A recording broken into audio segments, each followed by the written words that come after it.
On most crucial assignments, life-risking missions, whether on land or at sea, you can count on these men to perform exceptional military operations.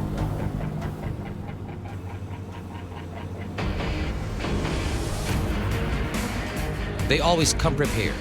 They choose no battle.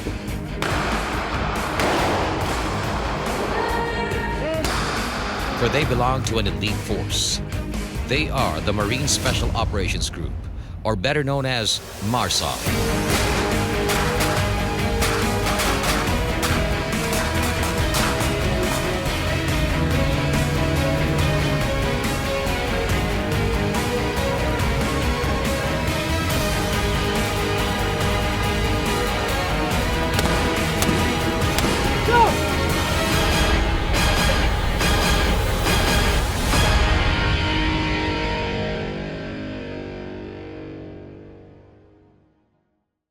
Before we get into the show, we just want to say thank you to A&P Distributors.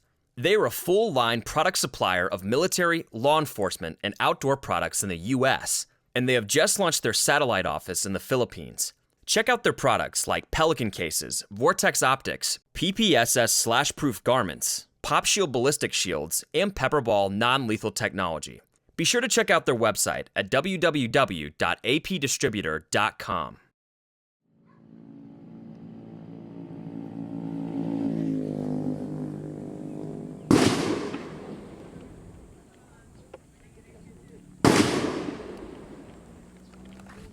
What started as a small group in the 70s is now the leading force specializing in amphibious and expeditionary warfare, as well as special operations missions. MARSOG, or the Marine Special Operations Group, this is the unit of the Marines that conducts special operations. So basically, we support the Marine brigades in the operational area, and we provide specialists and special capabilities to be able to provide to the Marine brigades and accomplish their missions. 1, go, let's go! 1, go, let's go! And of course, in terms of bilateral exercises or our engagement with our counterparts, foreign counterparts, eto, gamit na gamit tong unit na to during balikatan, during amphibious exercises, whenever there's training requirements from the Army, from the Philippine Military Academy, or basically from the other services or agencies, we provide also the training, because we have a pool of specialists in this unit.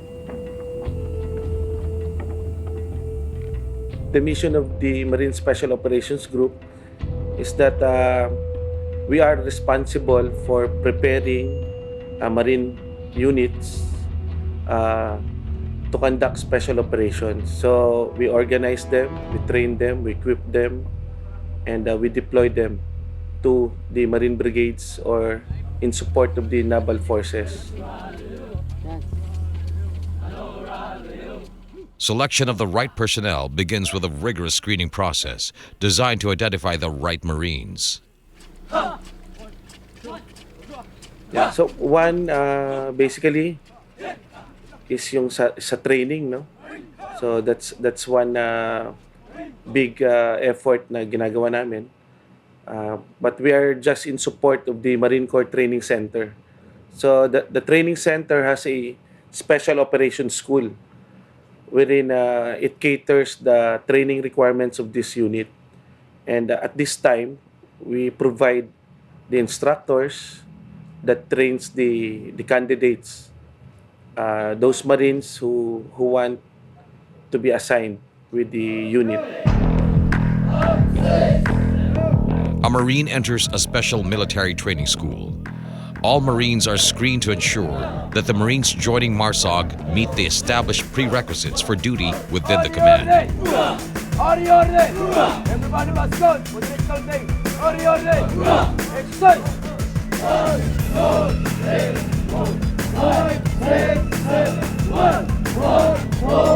Screening takes place in 3 stages. Record screening, physical screening, and a psychological and medical evaluation. Aside from the physical training, the course incorporates a mix of classroom instruction and practical application of basic Marine Corps knowledge and MARSOG and Special Operations Forces fundamentals.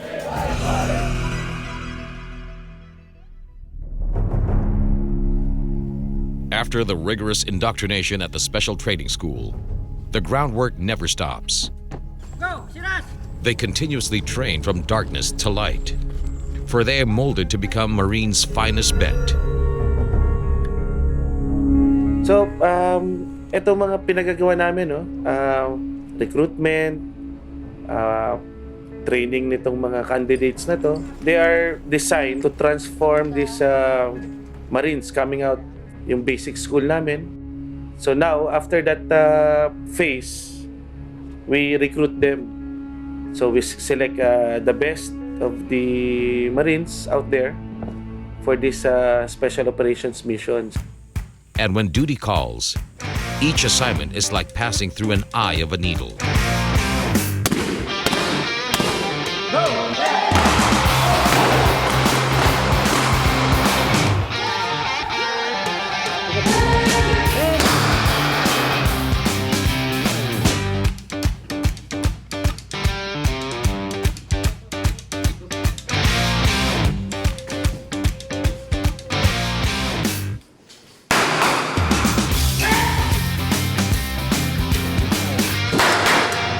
Dapat buo yung load nila, matapang, at yung ang sinasabi nga namin dapat may puso pag mag-conduct ng mission.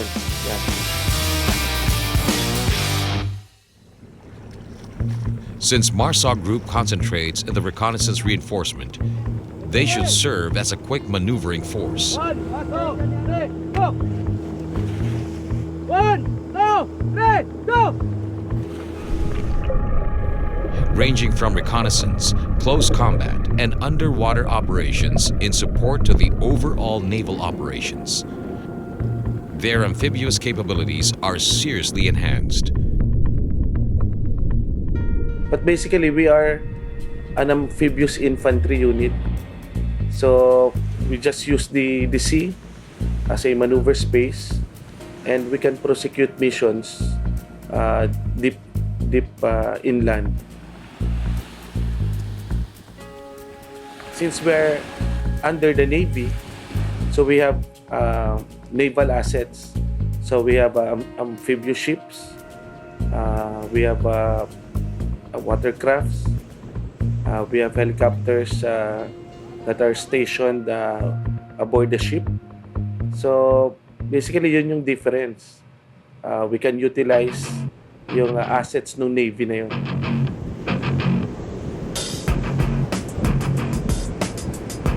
Special boat company, design siya para sa speak up sa personnel also. So, kailangan namin yung mga covert operations during insertion and extract with small scale amphibious operations.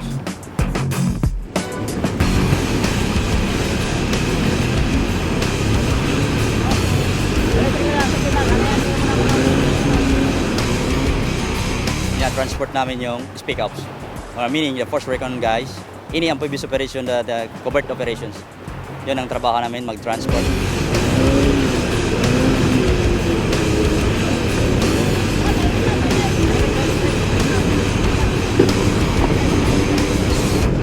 And secondly, pwede rin namin siyang ginagamit with regards to medivacs.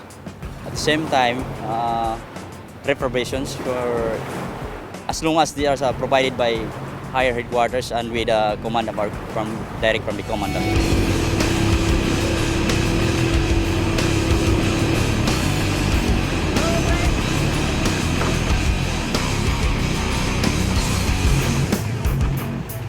When you say kasi special operations, so basically these are conducted by a small unit, no?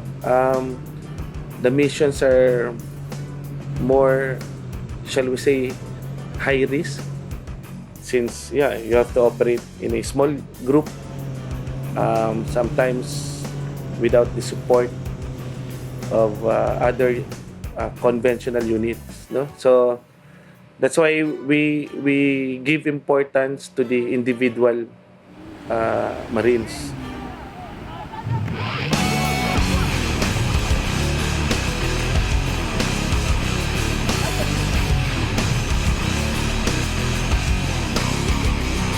No? So you have to train them.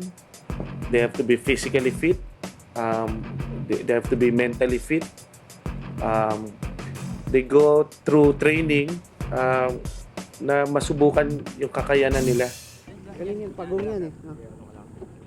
Part of the training was to tie one of the cadets and see if he would be able to carry himself out of the situation. Sige, roll.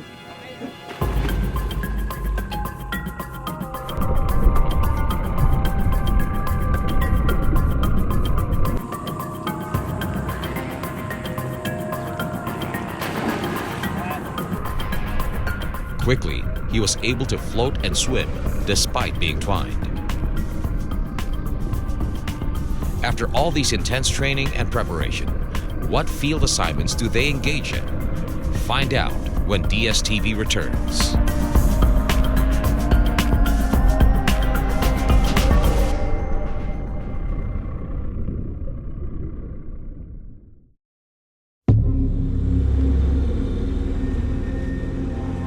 What makes MARSOG extraordinary? They are subjected to riskier assignments. Their deployments are highly demanding.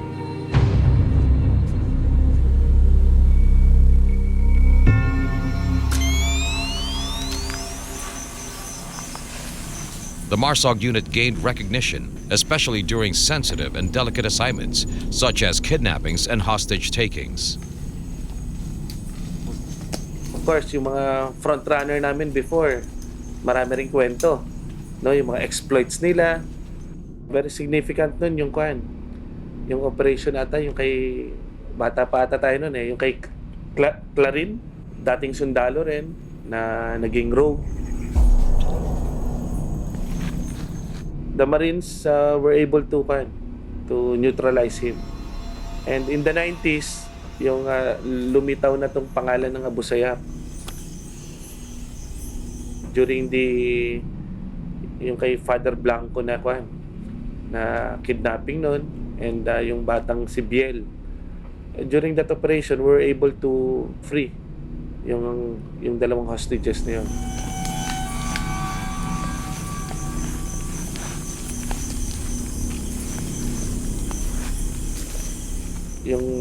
Yung highlights, yung kay John Jalani.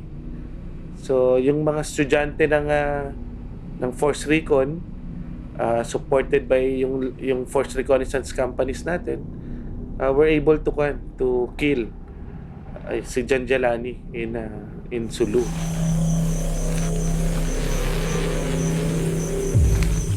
And following that, marami pa rin yung mga operations kay Sabaya, kay Parad. So basically, involved yung mga Recon Marines natin. Kasi kung saan man yung mga Marine Brigade natin, for sure, nandun din yung mga MARSOG Marines natin.